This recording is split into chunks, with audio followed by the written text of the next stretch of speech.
Welcome to the next lecture in Elementary Statistics, Math 1342 at Dallas College with Professor Bailey. This is section 5.1, and we're going to discuss random variables. Our objectives for this section are to distinguish between discrete and continuous random variables, determine a probability distribution for a discrete random variable, describe the connection between probability distributions and populations, construct a probability histogram for a discrete random variable,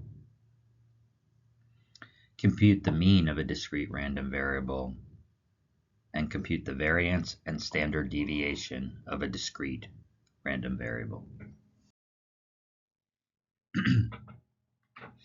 If we roll a fair die, the possible outcomes are the numbers 1, 2, 3, 4, 5, and 6. Each of these numbers has a probability of 1 over 6. Rolling a die is a probability experiment whose outcomes are actual numbers or values. The outcome of such an experiment is called a random variable. A random variable is a numerical outcome of a probability experiment. A random variable is a numerical outcome of a probability experiment. Discrete random variables are random variables whose possible values can be listed. So you need to think integers or whole numbers. Our last example was an example of this, right? 1, 2, 3, 4, or 5, or 6. So you could possibly list all of those possible outcomes.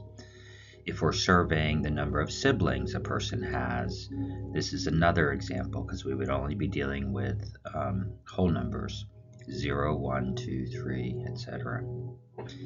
Continuous random variables are random variables that can take on any value in an interval. So usually these are impossible to list all of the cases, but you might be able to list a range. So you might think of these as decimals that can continue. For example, the height of a randomly chosen college student. You might, instead of saying so many feet in inches, it might be 5.234 feet. And so if we use the decimal, you can see that this could be any value.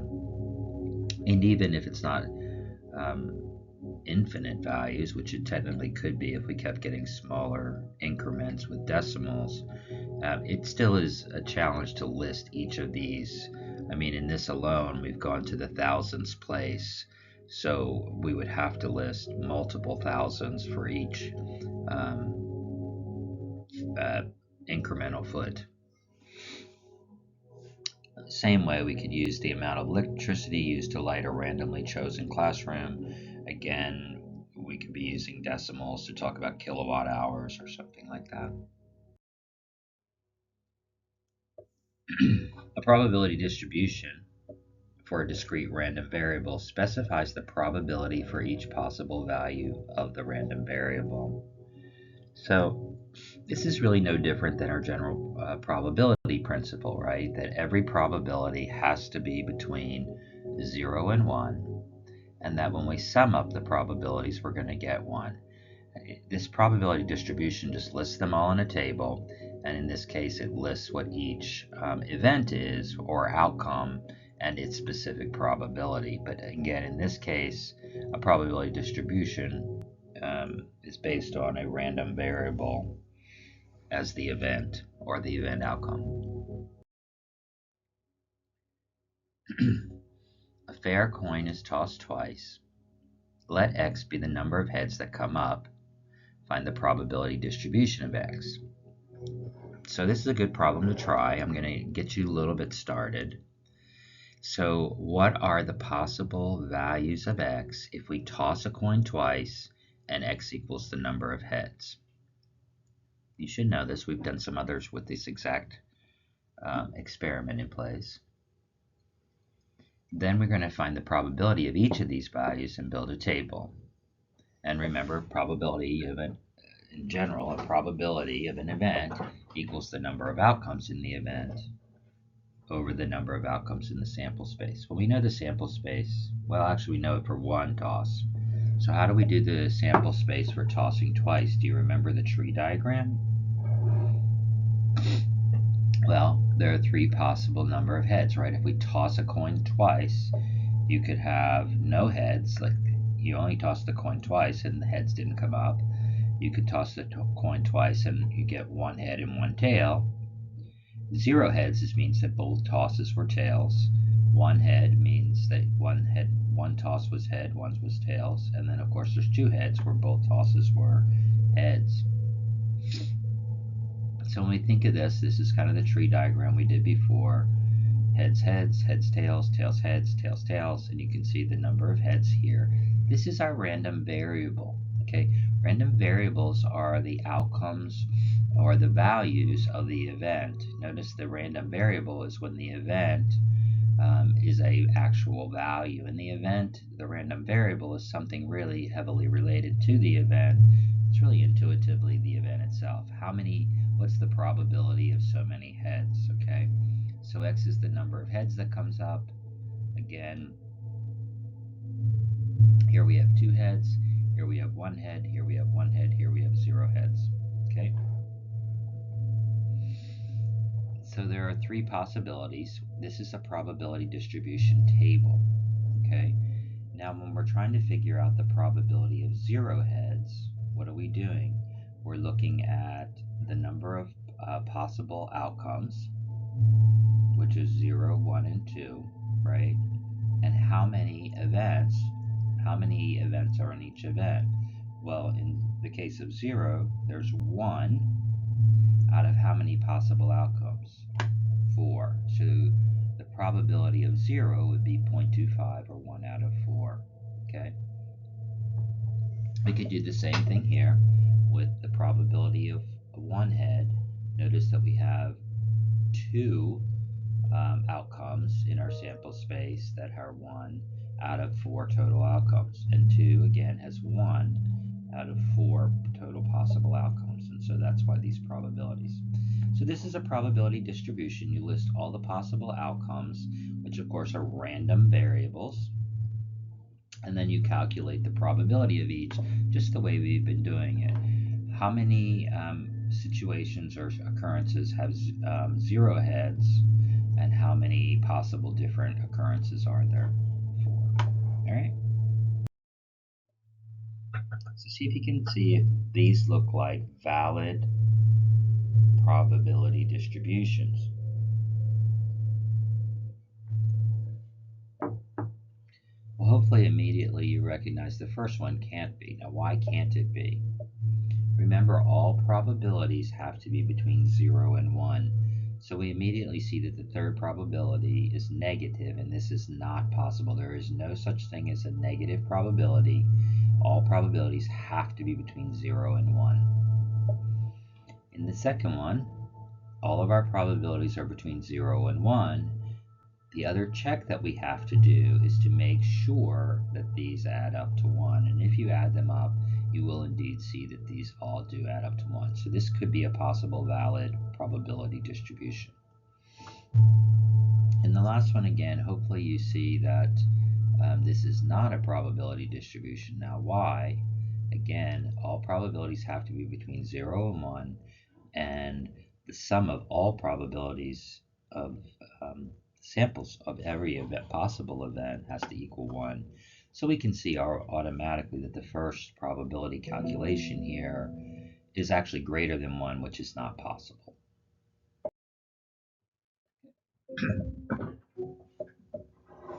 So here you have another probability distribution chart, and you have an assignment here. So hit pause and see if you can do this. 4 patients have made appointments to have their blood pressure checked at a clinic. Let X be the number of them that have high blood pressure, which is possible to be 0, 1, 2, 3, or 4. And this is the probability of each case over here. Find the probability of 2 or 3. Okay, find the probability of more than 1 and find the probability of at least 1. So this is building on our Chapter 4 probability section. The probability of 2 or 3 is the probability of 2 and the probability of 3, or the probability of 3. Remember, this is just adding them and then subtracting if there's any overlap. Well, there is an overlap in this example, because you can't have high blood pressure and not have high blood pressure. You know, you can either 2 people have it or 3 people have it. Okay.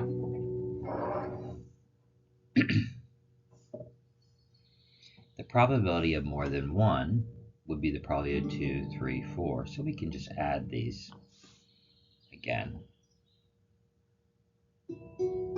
And then finally, the probability of at least 1 is the probability of 1, 2, 3, 4. We've already got this probability. We could go ahead and add the probability of 1, or we can also remember, and I'm going to demonstrate that, the probability of at least 1 is 1 minus the probability of not at least 1, which would mean the probability of 0. Okay? And you can see that 0.36 plus 0.41 gives you the same probability. So that's a nice check to that kind of theory. In this case, there really aren't any overlaps. You can't have 2 and 3 people, when we're only counting on 4, having high blood pressure. Either 2 have it or 3 have it. It can't be both. A person can't be counted twice. So let's look at another example. Teacher flips a coin and uses the result to determine whether to start the day with a math lesson or a history lesson. Okay, so first thing is, don't get caught up in flipping a coin. This is not about flipping a coin. The flipping a coin in this example is just about randomly selected whether she's going to start with math or history. Okay, so that's the first thing that we've done so many coin experiments with flipping a coin that a lot of students get confused right from there. Okay, so the first lesson is recorded for 3 consecutive days. Let x represent the number of days that start with the mass. Find the probability of distribution of x. Well, remember, just like flipping a coin, we can figure out when we flip a coin multiple times, we can also figure out what happens over 3 days and what are the possibilities for outcomes. So for example, if we use the letter M as starting with a math lesson and use the letter H as starting with a history lesson, think about a tree diagram and how you would figure out all the possible outcomes. Well, the first day there's a possible outcome of M or H, right? Because you can either start with math or history. Okay, that should give you enough to see if you can figure out first the sample space. What are all the possibilities for the 3 days? For example, one possibility is that you start with math every day. That would be math, math, math, or M, M, M. Think the tree chart over 3 days and see if you can build that. Hit pause if you want to try this experiment or try this problem on your own, which is a good idea.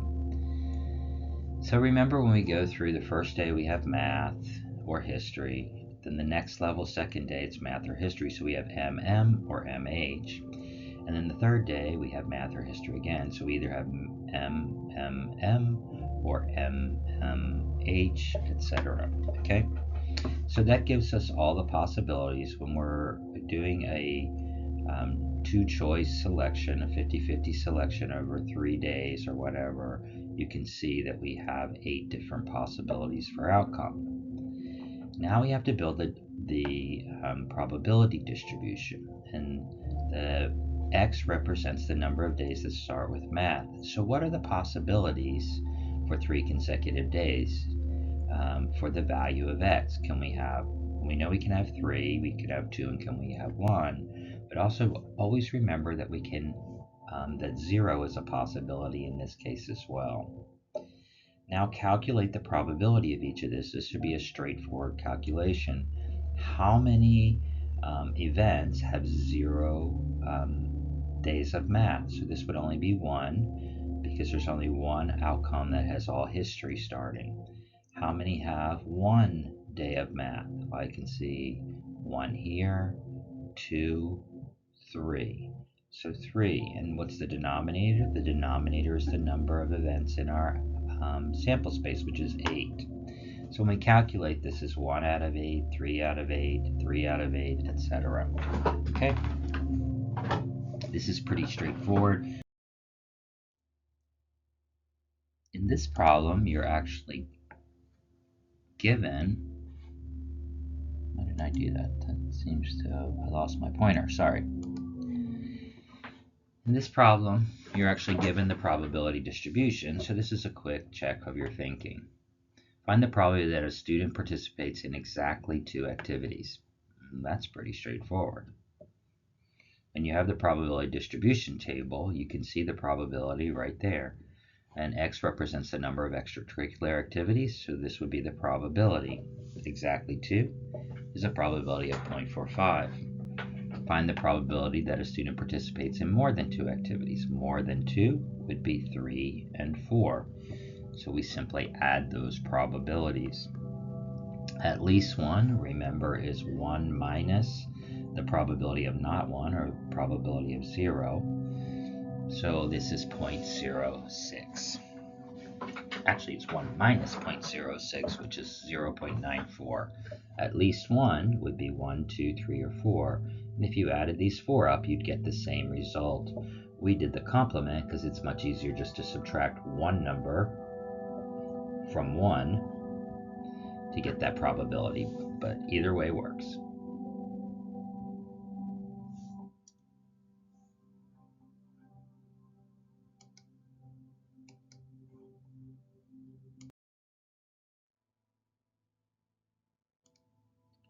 Statisticians are interested in studying samples drawn from populations. This is really about convenience and about the difficulty of trying to sample everyone, which is, in many, if not most cases, this is nearly impossible. Random variables are important because when an item is drawn from a population, the value observed is the value of a random variable. Remember, the random variable is the possible outcome. The probability distribution of the random variable tells how frequently we can expect each of the possible values of the random variable to turn up in the sample. Okay? Don't get overwhelmed by these words. It's just saying if we do the probability, and let's say we have a probability of 50%, 0.50, that means about 1 in 2 chance of how often that possible value will turn up in a sample, so like 50% of the time.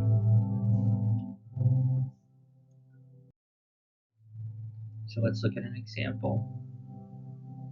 A parking facility contains 1,000 parking spaces. Here's the categories. We have covered long-term, there's 142, it costs $2. Covered short-term, $378. Uncovered long-term, $423, and uncovered short-term, $57, with all of their associated costs. If you add these all up, we have 1,000 parking tickets. Okay. Let X represent the hourly parking fee for the random sampled space. So this X represents these values here.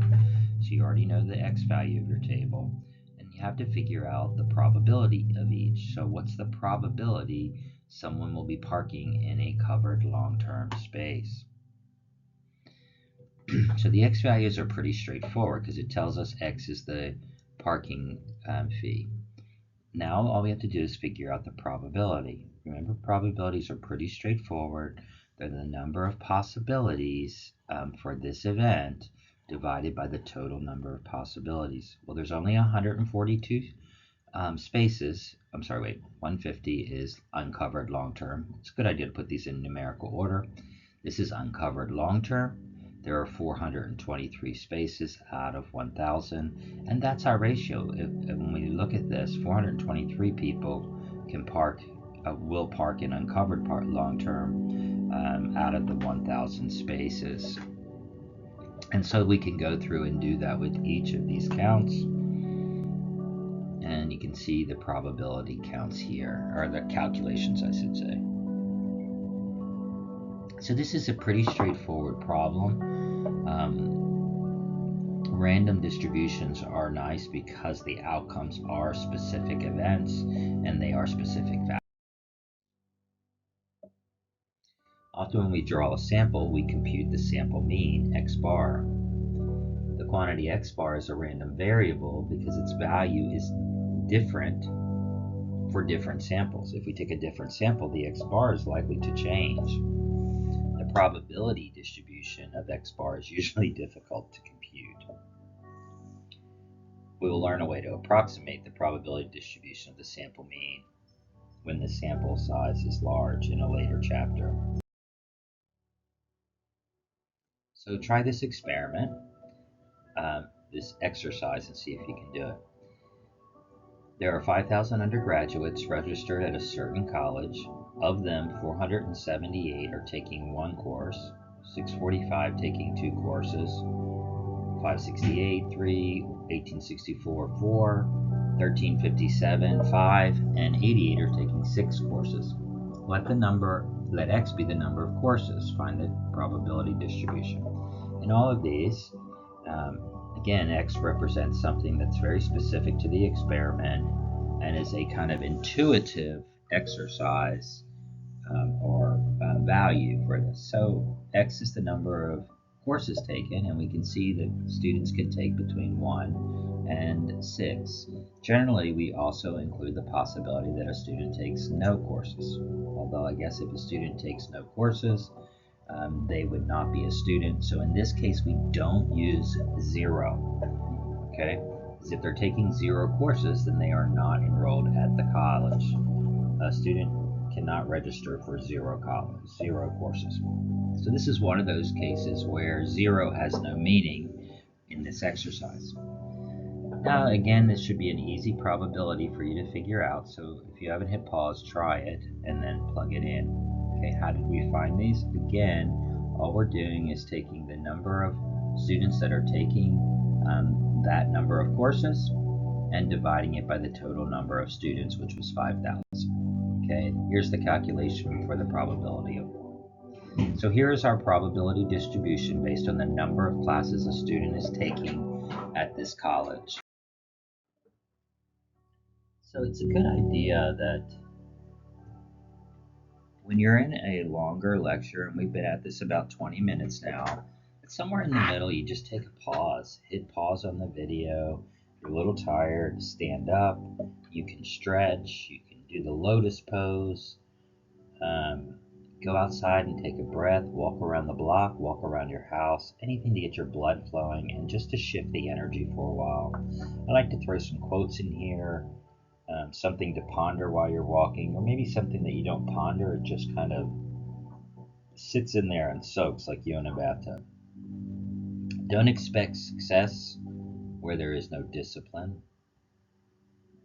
And discipline is the bridge between your goals and accomplishment. So go ahead and take a break if you want.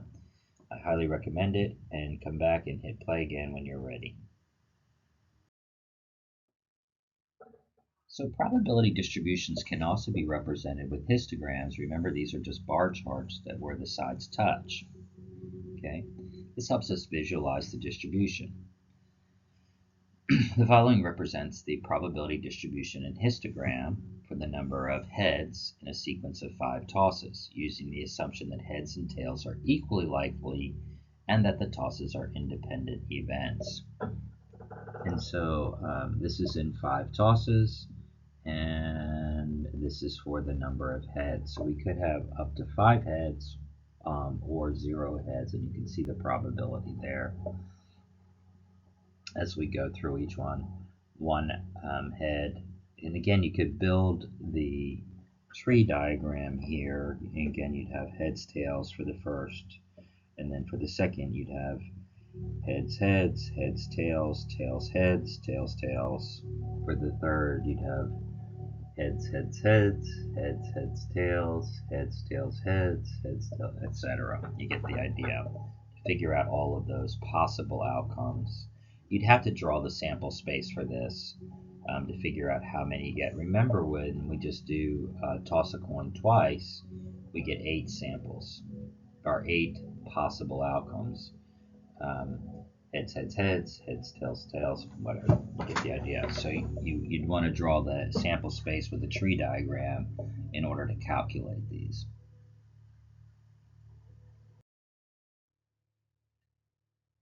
So here's another histogram. This is a probability histogram for the number of children a woman has. What is the probability that a chosen woman has exactly 2 children? These should be easy for you to figure out, given that you have a probability histogram based on a probability distribution. So I'm not going to spend a lot of time here. I'm just going to show you the answers, but see if you can answer these. So 0.244, which is exactly 2. 0.433, which is fewer than 2, which would mean 0 or 1, and either 4 or 5 would be 0.121. We call that the mean is the measure of center. The mean of a random variable provides a measure of center for the probability distribution of that random variable. To me, it's much easier to think about this as the expected value or the average value that would come up. To find the mean of a discrete random variable, this is quite interesting. Once you've built the probability distribution, you take the value of the random variable, that x that you assign, for example, the number of heads 0, 1, 2, and you multiply that x value, 0 times the probability 0 comes up, 1 times the probability 1 comes up, 2 times the probability 2 comes up, and when you do that, you get the average value or the expected value. This is the most likely value that would happen over a long number of times of doing this experiment. Again, if you flipped a coin twice and you were looking at the number of heads, you could have 0, 1, or 2. And if you did that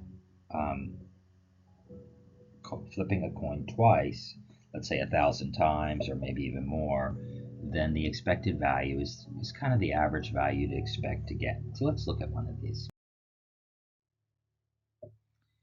In the example with TV and video usage, find the expected number of hours per day of viewing. So here we have a probability of distribution of where X represents the number of hours people view a day, households view a day, I guess.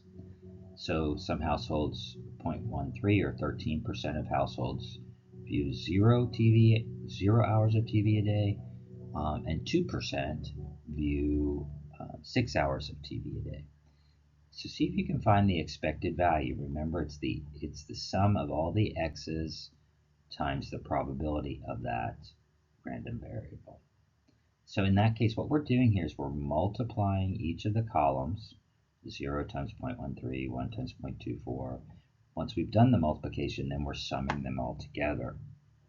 Okay, 0 times 0.13, 1 times 0.24, 2 times 0.33, 3 times 0.14, 4 times 0.07, 5 times 0.07, 6 times 0.02.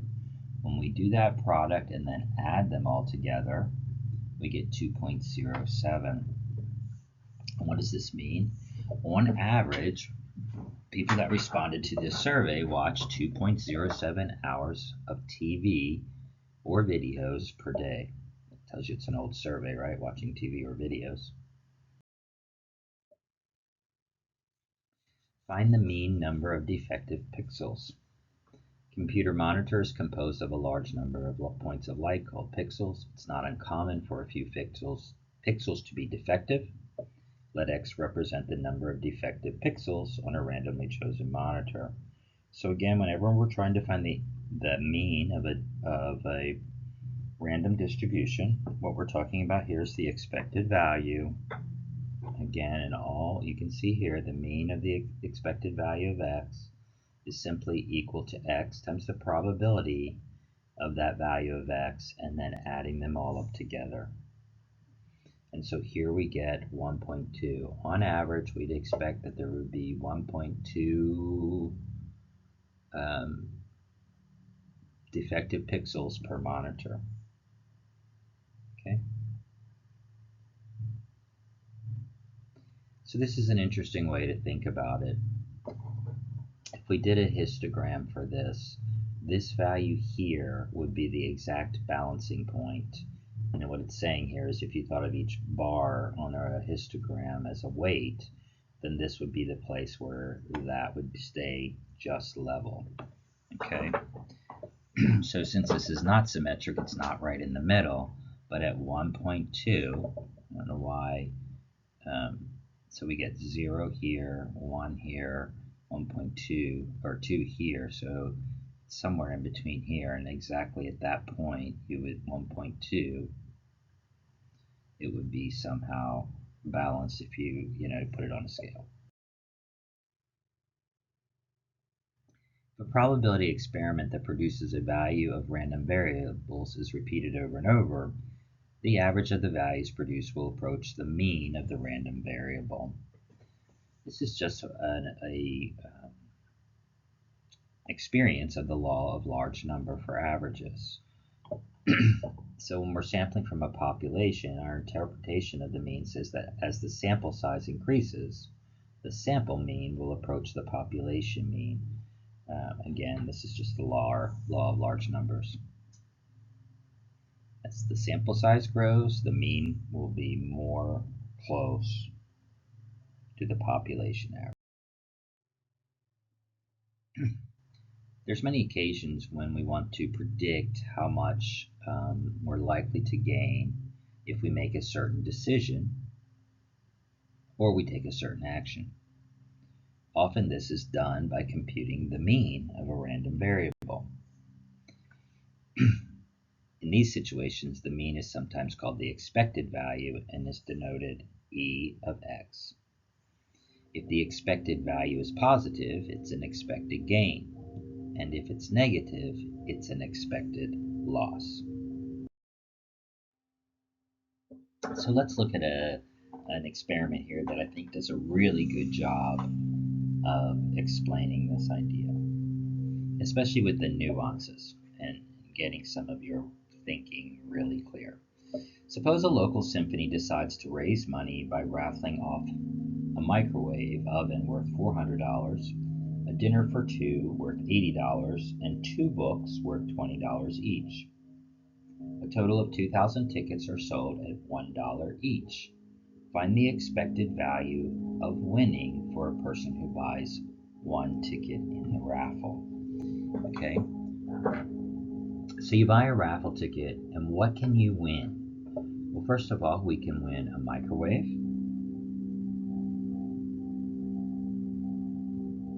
We could also win a dinner for 2. We could also win a book. And that's it, all the prizes. Or is it? What's also possible that we would win? It's also possible that we would win nothing.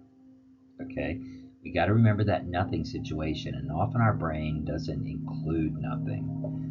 So be careful with that. So I buy a raffle ticket and I win the microwave. What? Again, X represents the amount, the dollar amount of winning. So what did I win here? Again, it's real easy to say, well, you won $400, but I didn't win $400. An equivalency of $400. Why not? Because I paid $1 for the ticket. So really my winning is $399. And that continues all the way through, right? Dinner, we win a dinner valued at $80, but we paid $1. A book valued at $20, but we paid $1. And then if we win nothing, we actually win a negative amount because we paid $1, so we lost $1, so this is negative. Now, how do I figure out the probability? So how many tickets are sold? 2,000. How many tickets will win a microwave? Only 1. There's 1 microwave and there's 2,000 tickets. So this has a probability of 1 out of 2,000. Same with the dinner. There's only 1 dinner. However, the books, there's actually 2 separate books, so this would be 2 out of 1,000. Okay. What about losing, not winning, but losing $1?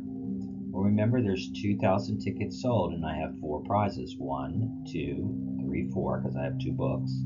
So this would be 1,996 out of 2,000. You can see all of those there. Okay. Now this wanted us to find the expected value. Like on average, what are we going to win anyone who buys one ticket? Very straightforward again. Remember, the expected value is just our value of x times our probability for that value and sum them all together. And so we can see our expected value is negative 0.74. So on average, a person buying one ticket in the raffle will lose 74 cents. Now, why would we do this? Because there's a chance at great winning. I mean, think of the lottery. People lose, they buy tickets all the time and are losing, not really thinking they're losing lots of money, but on average they are, obviously. But there's the potential for winning. And in this case, it's very kind of clear that this is a fundraiser. So I'm willing to put in $1 and maybe get a dinner for 400, but also knowing that I'm supporting a good cause. Casinos are the same way, right? Except, we're not thinking of supporting a good cause. We're just thinking that we may win a lot of money when we put the money in the slot machine. But the probabilities are rigged towards, not rigged, I shouldn't say that. The probabilities are for the house or for the casino. You have low probability of success of winning, but again, the multiples of winning can be quite high. I mean, you can put a quarter in a slot machine and win hundreds of dollars or even thousands of dollars or tens of thousands in some of them. But on average, you're not going to win. Why? Because the casino has to win to make a profit. It's a business. And so the odds have to be in favor of the casino. And as long as no one's cheating, they're happy with that. Almost everyone's happy with it because you have the potential of winning, even if the statistics are against you. So let's see this one, see if we can do this problem as well. A mineral economist estimated that a particular venture had a probability 0.4 of a $30 million loss, probability 0.5 of a 20 million profit, and a probability 0.1 of a 40 million profit. Let X represent the profit. Find the probability distribution of the profit and the expected value. Okay, so the probability distribution of the profit. So this means that our X value is the profit. So we have a $30 million loss. How would we write that as X? 20 million profit and 40 million profit. So see if you can do this problem, hit pause, and then come back. Note that here our X value is negative 30 because it's a loss. Okay, we're not making money, we're losing money, so it's negative 20 and 40. It gave us the probabilities up here, so we're just listing them. It's a very easy table to make. Every value was given in that first sentence. Now to find the expected value, all we do is multiply the X times the P of X and then sum them together and we get it 2.0. The interpretation of this is really important. Okay, so what would we expect from this venture? On average, a person who invests in this venture has an expected gain of $2 million. Okay, on average, someone investing in this will have an expected gain of $2 million. Notice this expected gain may never happen. What I mean by that is, it's much more likelihood that you're going to either win big, 20 or 40 million, or lose big, lose 30 million. Probably no one's going to actually have this expected gain of 2 million, but it's the average value over everyone. Okay. Let's look at another example. This is a kind of a fun one, and again, a lot of these are pretty straightforward, but they're a little tricky, so you have to kind of think through them. Insurance company sells a 1-year life insurance policy to a 70-year-old man. The man pays a premium of $400. If he dies within 1 year, the company will pay $10,000 to his beneficiary. The probability that he's still alive a year later is 0.9715. And in this case, our random variable X is the profit made by the insurance company. So find the expected value of the profit. Okay, So what are we talking about here? Remember, the X is the profit by the insurance company, and these numbers have some intuitive meaning connected to that. Well, we're talking about a life insurance policy. When does it pay out? Well, it pays out. Actually, try this one on your own. Hit pause if you haven't already done so, and then come back. When does it pay out? It pays out if someone dies. So our possibilities here are that either the man is alive or he's dead. He lives or he dies. If the man lives, the insurance company pays nothing, but the man paid them $400. So if the man lives, the profit to the insurance company is that $400. If the man dies, then the insurance company pays $10,000 to his beneficiary. So the profit to the insurance company would be the $400 of income they got minus the $10,000 they had to pay.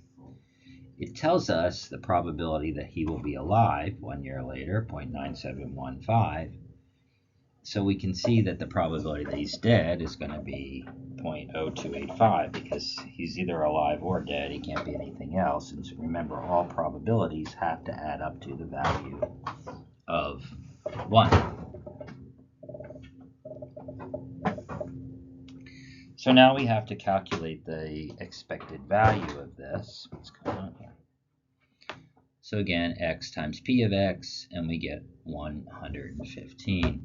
So on average, the insurance company is going to make a profit of $115 for every policy sold. Again, thinking of the law of large numbers, if the company sells many policies, on average, it can expect to earn $115 from each policy. Next, we're looking at the variance or standard deviation of a random variable. The variance and standard deviation provide a measure of spread from the probability distribution of a random variable. We already know this.